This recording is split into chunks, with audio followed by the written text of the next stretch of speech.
Bermula dari adanya pelaporan kepada Barreskrim Polri terkait dugaan pemalsuan surat dalam perebutan hak ahli waris PT ACM dengan pihak terlapor ES dan HW.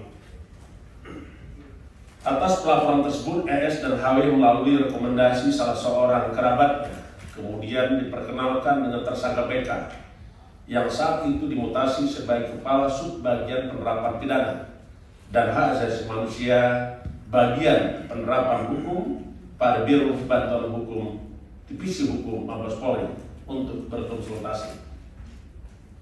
Sebagai tindak lanjut, sekira bulan Mei 2016 bertempat di salah satu hotel di Jakarta dilakukan pertemuan antara saudara S. HAW dengan tersangka BK. Dari kasus yang disampaikan ES dan HW, tersangka BK kemudian diduga menyatakan kesiapan untuk membantu dengan adanya kesepakatan pemberian sejumlah uang ataupun barang. Tersangka BK lalu memberikan saran diantaranya untuk mengajukan surat permohonan perlindungan hukum dan keadilan terkait adanya penyimpangan, terkait adanya dugaan penyimpangan penanganan perkara yang ditujukan kepada Kepala Divisi Hukum Mabes Polri.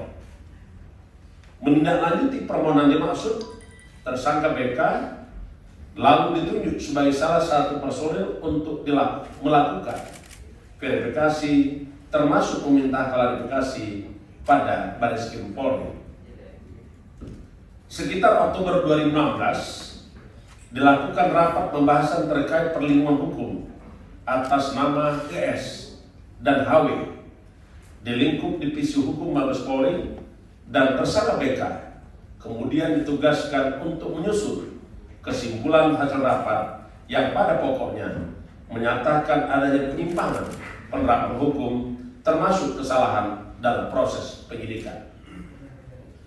Dalam perjalanan perkaranya, ES dan HW lalu ditetapkan sebagai tersangka oleh penyidik Barreskrim Polri. Terkait penetapan status tersangka ini, atas saran lanjutan dari tersangka BK, maka ES dan HW mengajukan gugatan pra-peradilan ke Pengadilan Negeri Jakarta Pusat. Dengan saran tersebut, tersangka BK menerima uang sekitar 5 miliar rupiah dari ES dan HW dengan teknis pemberiannya melalui transfer bank menggunakan rekening dan orang kepercayaan BK. Terima kasih sudah nonton. Jangan lupa like, subscribe, dan share ya.